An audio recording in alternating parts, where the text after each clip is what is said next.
Hey guys, now you can follow me on Facebook. Just go to facebook.com/UltraMaximusReviews. Ooh, look, it's Robot Dracula! You suck! Misa suck!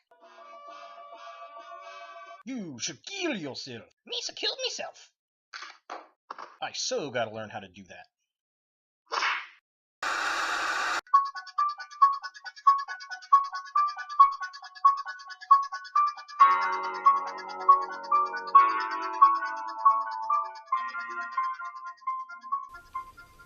Hello YouTube, Ultra Maximus back with the 31 horror toys in 31 days! And today we're taking a look at a Transformers figure, and it's from Titan's Return. It's Vorath and Mindwipe.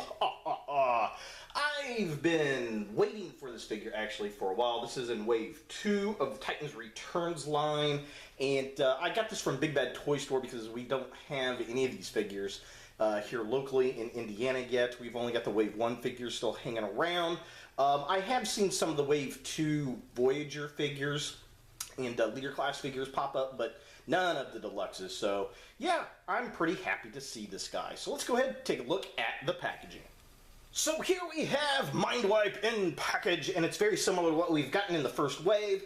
We get some really cool artwork of Mindwipe here with the Vorath Headmaster unit launching off. It says Transformers, Generations, Titans Return, and then there's a little picture of his bat mode. There he is in robot mode, and his weapons side of the packaging has the same kind of artwork up here, and it says Titans Returns. We get a Decepticon logo. Definitely very cool. If you don't know who this character is, in the G1 version, he was a bat in a Headmaster unit. He had the supernatural ability to control other Transformers, mentally, and force them to do what he wanted them to do. So he was always one of my favorite Headmaster characters. Him and Weird Wolf and Ape-Face were my favorite Decepticons.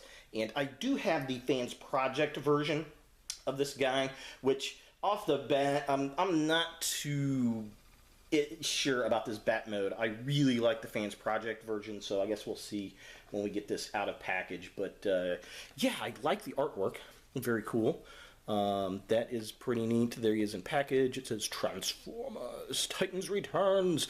There's the bat. I just don't know about that. And then there's the artwork on the side. Very, very cool. Here is the back of the packaging.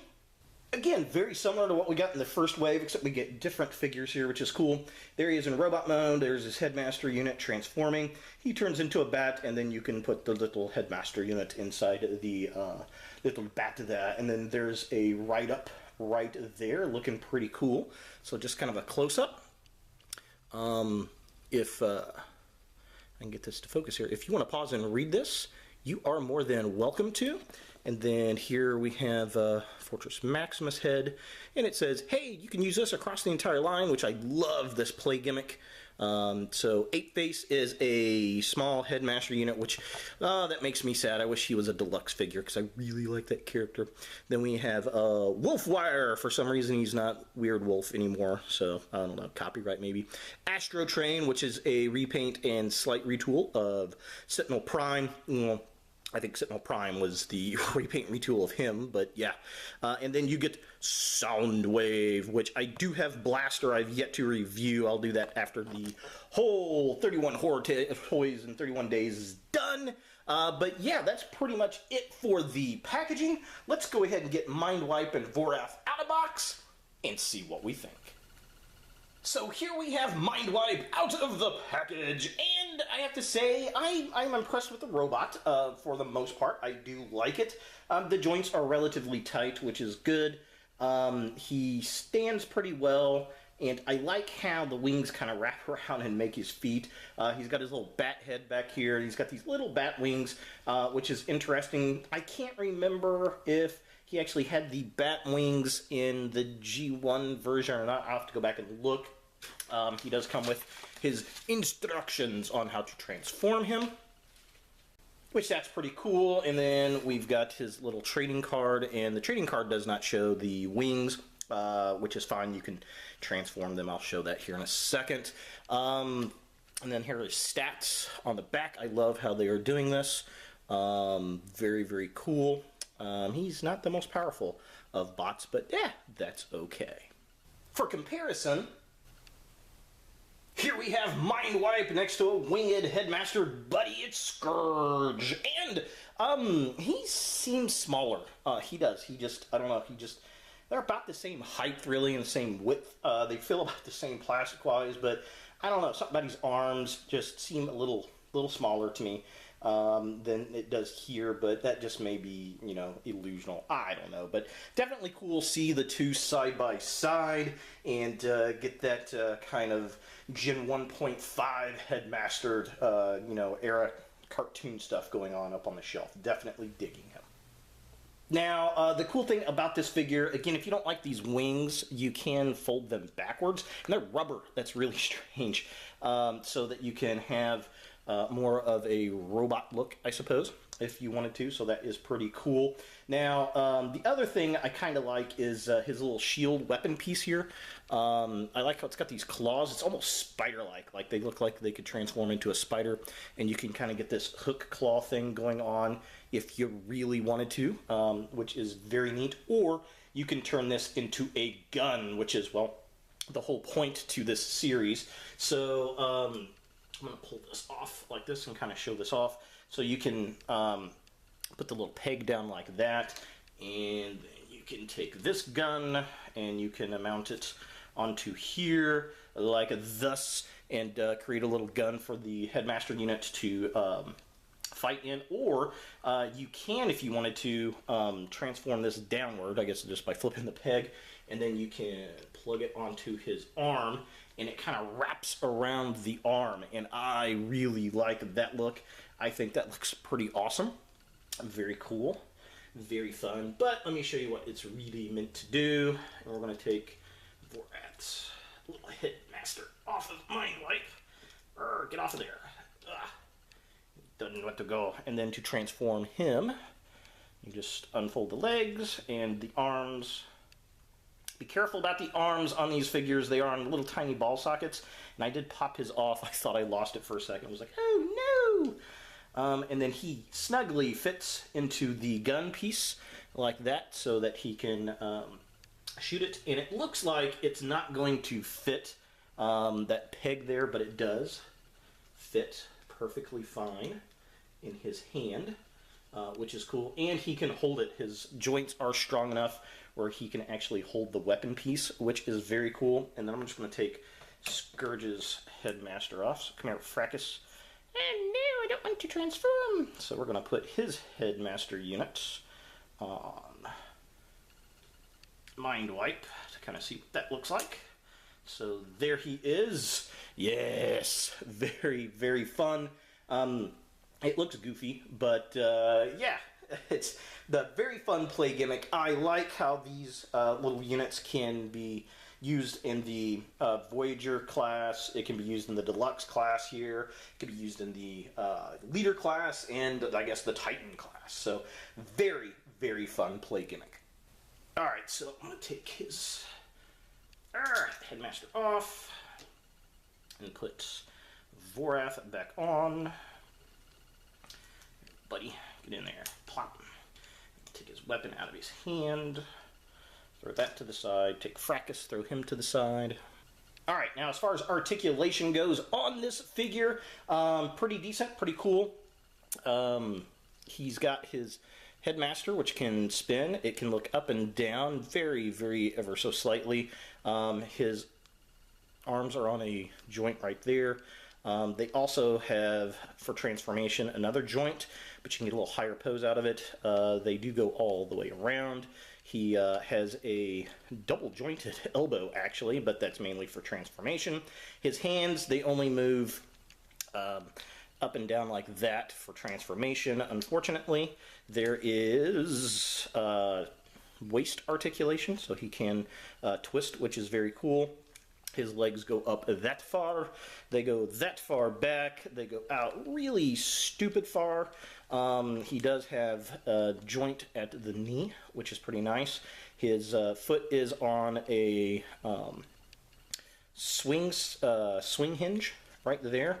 There is no ankle pivot, which is unfortunate, but not unexpected from a Transformer. So yeah, ooh, my voice is going out. Very, very cool. I like this figure quite a bit. So taking a closer look at the figure itself, I like the head sculpt. I like how he's kind of got this little mustache. The chest plate looks nice. All the detail on the arms, pretty cool. The little bat wings are interesting. It's kind of odd they're a soft rubber. They kind of have an organic kind of look to it, which I do like. I appreciate that. Very, very cool. The color scheme, definitely nice. Very G1, the purple and the black. I am digging it a lot. But yeah, that head sculpt's so cool. And it kind of looks like that chest plate should pop down like the old G1s, but unfortunately it doesn't. Now taking a look at the midsection of the figure, we get the bat kind of crumpled up on his back here.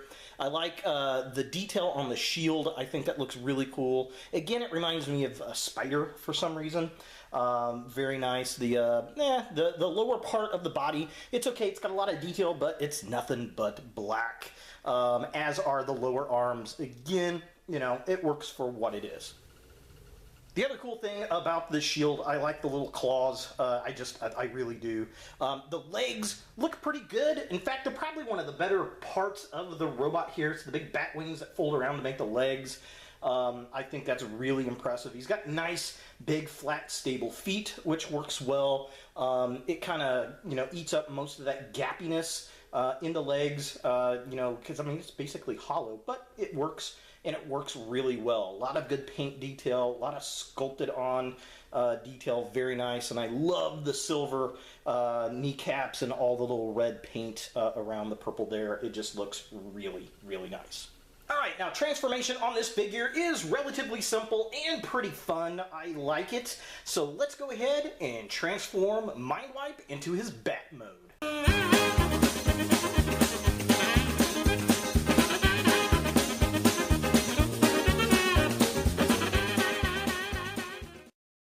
We have Mindwipe in his bat mode, and it's not too bad. It's actually better than I thought it was going to be, but I don't think it's near as good as the Fan Projects version. If you've not seen a review on that figure, I will add a link to that right here.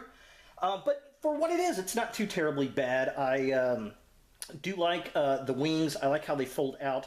Now, I went ahead and put the shield and the gun on the back of the figure just to kind of do something with it. It doesn't show you to do this in the instructions, but I think it's a decent place to store the weapons in this mode. I think that's pretty decent.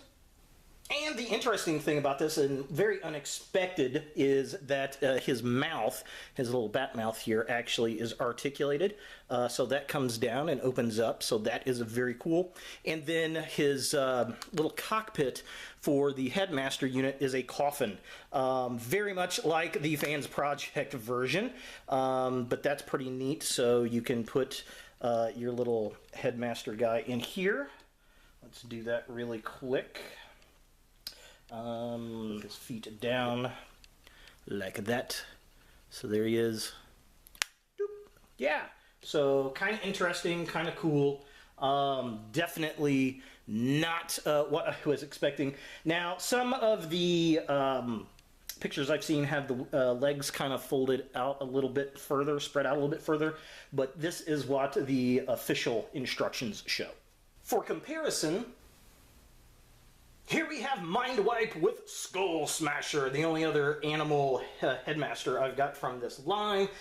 And they look pretty decent together side by side. I really like this character from the old G1 and this one, so it's kind of cool to see the new versions. I just wish they made 8-face in this scale to go with.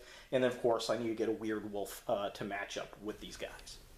So, taking a closer look at the bat mode, I really like the wings, the detail on the wings. The head sculpt's pretty decent. It does look like a bat. It kind of looks more like one of the Flying Fox type of bats, but yeah, I mean, that works. The brown, I don't know. I kind of wish it was more purple, but the brown is, I guess, more accurate. The head is kind of a mix between a hard plastic and a soft plastic, like the little brown wings. And then, of course, I put the shield on the back to kind of fill that out. I like how the kneecaps become vents on the back of the wings. I think that is very cool. And the odd thing is the little tips of the wings are also a soft rubber, which is very interesting. So looking at the midsection of the figure, the instructions don't say to put the shield back there, but it kind of gives them the little thrusters, and the tail becomes, or the gun becomes a good tail. I definitely dig that. I don't know about the feet hanging off the bottom of the wings like that.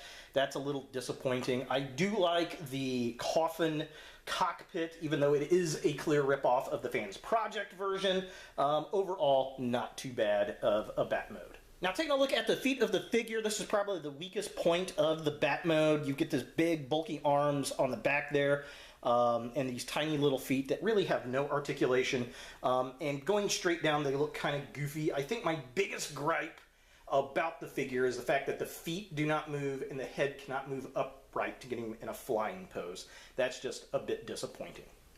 So is Mindwipe a figure that you want in your Transformers collection? I'm going to say yes, especially if you like the old school Headmasters, if you like, the Transformers that turn into animals. This is something that you're going to like. I've really enjoyed the Titans Returns figures. Some of them more so than I thought I would. This is definitely one of them. I was kind of sketchy on this figure just by looking at the pictures, but once I got it in hand, I'm actually really enjoying it. I think it's actually worth the retail price of $15.99. Now, Big Bad Toy Store does have it in stock at the time of this recording, but it's for about $18.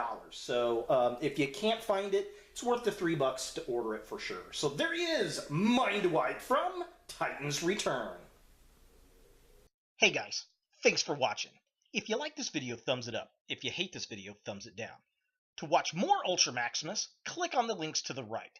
Don't forget to subscribe and share, like us on Facebook, and look for more videos in the future.